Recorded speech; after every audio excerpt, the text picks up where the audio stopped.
Bapak bikin pupuk organik ya? Ya, betul-betul. Sejak kapan, Pak? Saya sudah 7 tahun yang lalu, kira-kira tahun 2012. Oh, 2012 Bapak udah mulai Sudah mulai, ini. iya. Sudah mulai 12. Mulai 2012 itu Bapak karena apa, Pak? Karena emang Bapak peduli sama petani atau ngelihat petani di sini nggak ada yang pakai pupuk organik atau gimana? Gini, kebetulan kami memang berangkat dari orang desa dan kami menyenangi dunia pertanian. Yang ketiga kalinya kami mencoba untuk peduli ke petani. Iya. Karena petani itu dianggap sebelah mata, dianggap kumuh, dan dianggap dia tidak berdaya.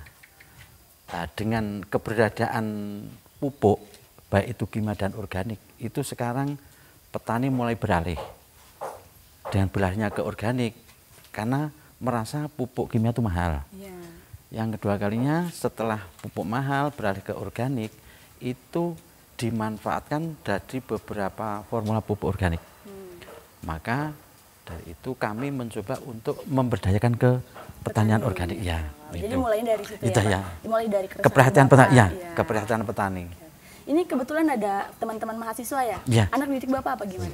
Ini kebetulan dari Universitas Negeri Tidar Magelang, kami mencoba untuk menggali bahwa di bangku kuliah itu hanya sebatas teori, Mbak. Iya. Nah, kami mencoba menarik bahwa mahasiswa saya perkenalkan dunia pertanian yang terjun langsung. Iya, iya. Gitu. Mohon izin ya teman-teman diganggu dulu nih waktu belajarnya ya. Oh, boleh sambil jalan Kak? Ya. Lah ini, Oh, ini hasilnya Pak? lah ini bahan baku pembuatan pupuk organik. Oh, awalnya Ya, ini bahannya. bahannya ini. Ini namanya kotoran hewan dalam bentuk intil murni, jadi serindil. Ini serindil murni. Ini serindil Kotorannya, murni, ya. Kotoran apa Pak? Ini kotoran kambing. Oh, kotoran kambing. Boleh Ya, Pak, pegang. ya. Ini kotoran kambing. Bahwa ini yang nanti kami jadikan bokasih atau kompos. Nah, bokasih atau kompos itu kami dari bahan murni kotoran, bukan dari bahan-bahan yang lainnya. Ini dijemur dulu nggak Pak? Nah, Sampai ini nggak kering dijemur, kayak gini? nggak dari jemur, Gini aja? langsung gini. Bahan baku ini langkah selanjutnya nanti kita giling. Nah, Penggilingannya ya nah, Pak? ini Oh, alat punya mesin penggilingannya ya? ini alat penggilingannya. Nah, ini alat penggilingan kotoran hewan dalam bentuk sintil padi, sintil kambing. Iya. Bahwa proses pembuatan bokasih atau kompos itu dari bahan baku dalam bentuk intil kita giling, lalu kita fermentasi. Nah, Oh, setelah digiling bentuknya kayak gini ya Pak? Ya, Jadi dikali halus fermentasi ya. Ini hasil kotoran kambing dan kotoran sapi yang saya giling melewati proses fermentasi. Tahapan-tahapan yang kami lakukan dalam proses fermentasi kotoran, bahwa kami menggunakan mikroba hasil pembuatan sendiri, bisa dikatakan dengan mol. Mikroba itu terdiri dari apa aja Pak biasanya? Untuk sampai pupuknya ini bagus gitu kualitasnya. Mikroba kami mikrobanya bikin sendiri. Ada 3 jenis, bahwa ada bakteri penghancur, bakteri pengurai, bakteri pemakan residu. Dari ketiga macam bakteri itu nanti kami masukin ada beberapa karakter bakteri. Ada bakteri pelarut fosfat, bakteri penambat nitrogen, ada amilum, ada amilase, ada lactobacillus. Ada di dalam itu.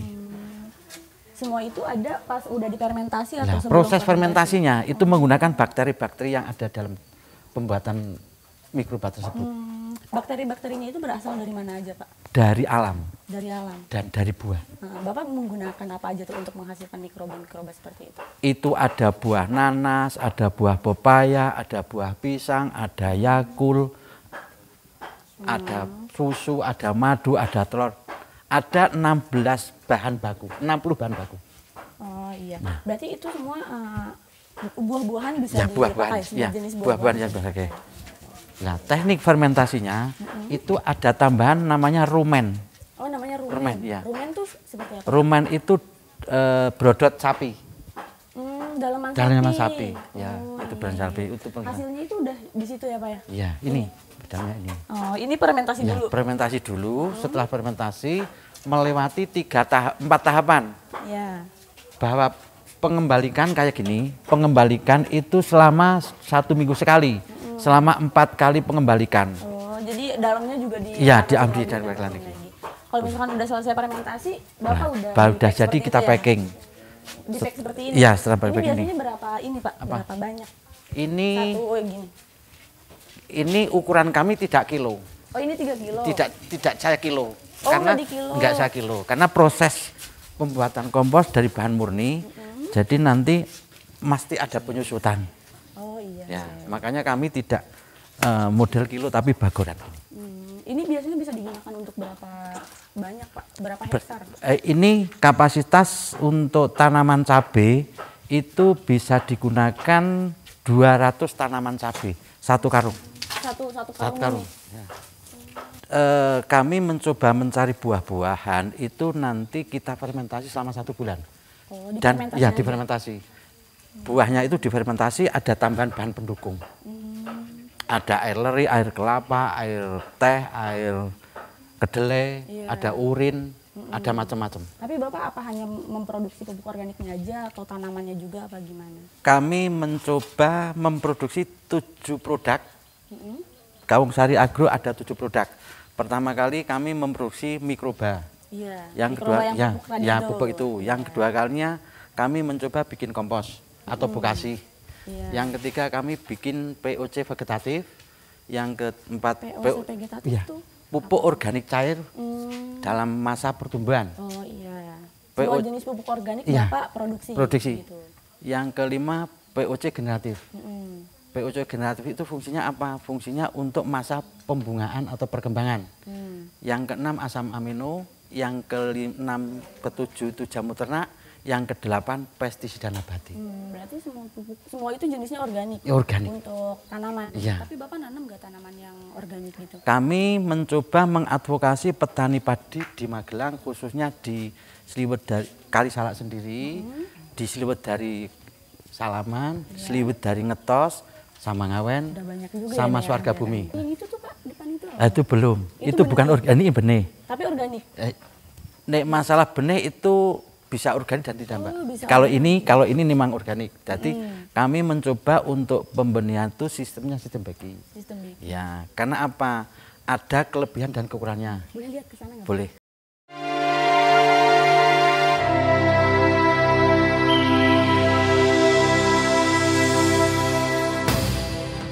Sistem bagi. Sistem big. Ya, karena apa? Ada kelebihan dan kekurangannya. Boleh lihat ke sana nggak? Pak? Boleh.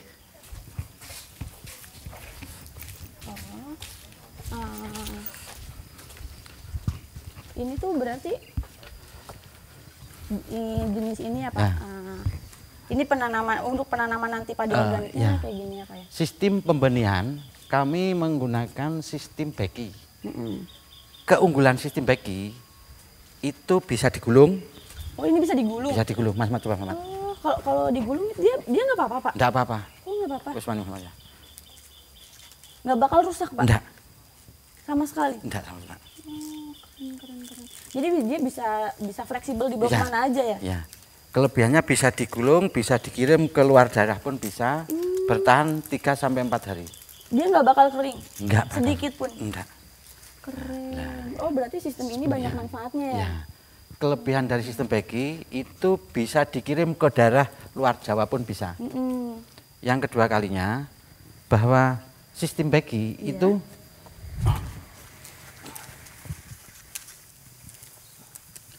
metode penanaman itu 1 lubang minimal 1 maksimal 3. Yang kedua kalinya masih ada cadangan makanan. Ini embrio. Iya. Akar tidak ada yang tertinggal dan tidak ada yang putus.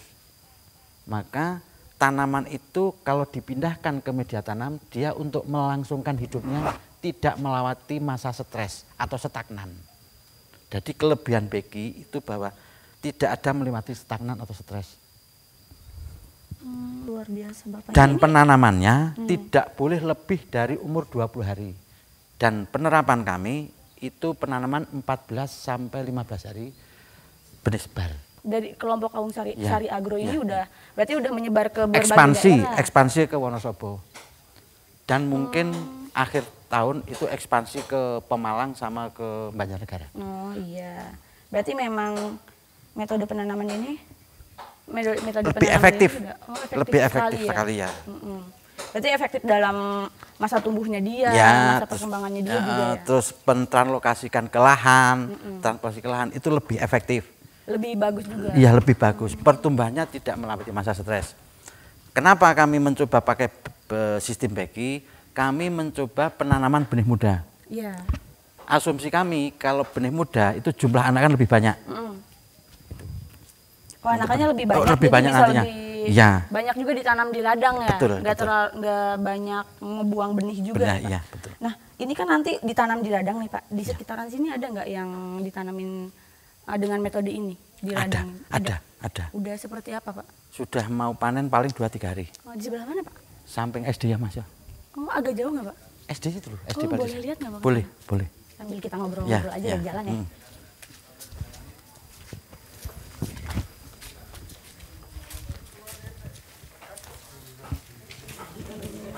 Berarti di sini emang apa sih warganya udah ini ya udah mulai pakai metodenya Bapak apa Iya, gimana? hampir ya baru 30%-an Oh, 30%. metode ya. Berarti masyarakat di sini belum aware ya dengan masalah-masalah organik kayak gitu-gitu ya? Ya, belum bisa diajak masuk. Belum bisa masih memahami. Oh, belum sampai ke titik itu Ya, ya? belum. Makanya kami untuk mencoba memproses merubah budaya. Budaya petani yang belum benar menjadikan budaya petani yang benar. Karena untuk merubah budaya tidak gampang, tidak semudah menggunakan tangan. Berarti di masyarakat di sini emang belum benar-benar aware terhadap permasalahan penanaman yang baik dan benar itu seperti apa ya? Ya, betul. Makanya nanti kami mencoba untuk mengadvokasi beberapa petani yang ada di sekitar kami, melebarnya ke Magelang, lebih luasnya nanti se-Indonesia, Mbak. Dengan metode penerapan pertanian yang benar dan ramah lingkungan, gitu. Nah, biasanya kalau misalkan udah, Bapak kan tadi udah menanam bibit sebar itu ya. Nah, terus kalau misalkan nanti dia udah ditanam di ladang, dari proses penanaman ke pemupukan itu berapa lama biasanya, Pak? Proses pemupukan, jadi metode awal kan kita pengolahan tanah dulu. Iya. Setelah pengolahan tanah, kita mempersiapkan bibit. Setelah mempersiapkan bibit, kita penanaman. Sebelum kita penanaman, itu kami mencoba untuk pemberian pupuk dasar. Nih, kita lagi jalan mau ke tempat ladangnya Pak Anto, ya Pak? Ya. Pak Antonya keren. Dia Pak Anto ini jadi salah satu orang hebat yang menggagas pertanian di Magelang gitu. Jadi Bapak ini selain bikin pupuk organik juga mengembangkan tanaman-tanaman organik ya Pak, dengan sistem penanaman yang memang nggak biasa gitu, lebih efektif juga untuk pertumbuhan tanamannya. Tanaman padi khususnya Pak ya? Dengan metode pembibitan sistem beki. Metode pembibitan sistem beki. Ya. Gitu. Nah tadi nyambung yang tadi ya Pak. Tadi kan belum sempat disampaikan dari mulai penanaman sampai ke pemupukan itu jaraknya berapa lama, berapa minggu gitu Pak? Kami mencoba teknik pemupukan kita menggunakan interval 10 hari. Jadi, 10 hari. Jadi sistem pemupukan untuk budidaya tanaman padi khususnya organik itu 2 hari sebelum tanam kita harus menyemprotkan pupuk dasar. 2 hari sebelum tanam? Iya, 2 hari atau 1 hari sebelum tanam kita terapkan penyemprotan pupuk dasar. Ke tanahnya? Ke tanahnya. Pupuk dasarnya berupa pupuk organik cair vegetatif. Oh yang tadi dijelasin ya, berarti tadi. pupuk yang cair itu gunanya di awal di sebelum awal penanaman. Sebelum kita semprot dulu dengan POC vegetatif. Iya. H-2 atau H-1 penanaman Ya. ya? Setelah itu 10 hari setelah tanam kita penyemprotan lagi. Untuk penyemprotan pupuk organik vegetatif kita mencoba berinterval 10 hari sekali. 10 hari setelah tanam, 20 hari setelah tanam, 30 hari setelah tanam, 40 hari setelah tanam. Baru panen? Belum. Nah, masa panen itu umur padi 105. Oh 105 hari. Umur 50 hari setelah tanam, penyemprotan pupuknya diganti dengan pupuk generatif. Oh iya. untuk penyemprotan pupuk generatif kita mencoba berinterval 50 hari sekali, 60 hari sekali, 70 hari sekali, 80 hari sekali. Sampai 90 hari sekali sudah. Berhenti sampai umur 90 hari. Untuk penyemprotan pupuk generatifnya. Oke. Berarti penyemprotan pupuknya cukup sering ya Pak ya, kalau dengan metode yang Bapak lakukan. Ya. Itu tuh bisa lebih efektif untuk perkembangan terus juga hasil panennya atau gimana Pak? Sebetulnya metode daripada yang dilakukan sama masyarakat di sini. Sebetulnya kalau kita berbicara pertanian padi yang benar, baik itu metode kimia maupun metode organik itu hampir sama. Tapi selama ini yang dilakukan para petani di tempat kami dan di tempat yang lain, metode kimia pun itu belum benar. Maka dari itu sebetulnya pola pertanian sistem kimia dengan organik pun sama. Bahwa untuk kimia pun itu harus pakai interval. Berarti sebetulnya harus pakai jarak cari jarak. Tapi selama ini yang diterapkan di petani di tempat kami, mungkin di daerah lain itu belum memahami. Jadi metodenya metodenya turun temurun. Kalau sudah turun temurun budaya ingin merubah itu nggak gampang karena budaya. Makanya ini Bapak juga baru mengadvokasi. Baru 30% dari warga di sini yang melakukan itu ya. Nah ini Bapak di ladang ini udah mau panen bagaimana Pak? Iya itu. Itu lagi panen atau masih mau? Mau panen. Mau panen. Berapa hari lagi Pak? Paling 3 atau 2 hari lagi. 3. Iya. Tapi banyak, Pak? Ini lahan saya kan ini Mbak udah panen. Oh ini udah panen. Itu kan ladang milik Bengkok Lurah. Oh Bengkok Lurah. Jadi sistemnya kalau udah panen Bapak ada penggarapnya itu nanti yang dapat bagiannya. Ini saya ajak ke penerapan sistem baginya. Sistem baginya. Tapi kalau nanti sistem bagi dan pupuk organik itu nanti di daerah Sriwedari. Kalau ini yang dekat saja. Metode pembibitan sistem baginya kami terapkan di tanaman sawah sini. Biasanya berapa meter Pak yang sekarang ini ladang Bapak? Ini ada 2000 meter. 2000 meter. 2000 meter itu bisa menghasilkan berapa banyak Pak padinya? Kurang lebih 14. Jadi 1 ton 4 kintal. 1 ton 4 kintal. Ya. Nah itu biasanya dikonsumsi sendiri atau didistribusiin lagi kemana gitu Pak? Biasanya kalau tempat kami biasanya kami itu dijual ke pemakai Mbak. Kalau untuk organik gitu. Berarti rumahan aja? Iya. Berarti belum didistribusiin ke tempat-tempat yang lebih besar ya? Belum mampu karena saya khawatirkan kontinuitas. Kontinuitas betul. Dan karena emang lahannya belum memadai, takutnya malah tidak memenuhi kebutuhan. Betul, untuk kebutuhan. Kami sementara ini untuk melayani kebutuhan ke rumahan-rumahan dulu dan mencoba nanti untuk lahan yang 6 hektar. Dari sistem backingnya ini berarti hasilnya ini belum maksimal karena ini kimia Mbak. Beda kalau organik nanti. Oh ini masih kimia? Ini masih kimia. Oh tapi sistem tanamnya udah sistem bagi. Cuman ini masih kimia. Masih kimia penyemprotan. Kalau mau melihat sistem bagi dan organik itu nanti di Sriwedari. Boleh tak ajak ke sana nanti. Ini sistemnya sistem baginya ini. Ini lahannya segini. Ini 2000 meter dari sini ke sana. Iya. 105 hari ya kalau 105 hari. Panen 105 hari. Ini bisa Oke. Seru banyak ada yang lagi panen juga nih. Iya. Ada yang lagi panen juga. Keren. Gimana? Nah, ini penerapan sistem bagi. Ya, tapi pupuknya masih kimia. Tapi kalau nanti mau lihat yang sistem bagi, pembibitan sistem bagi, pupuknya organik di Sriwedari.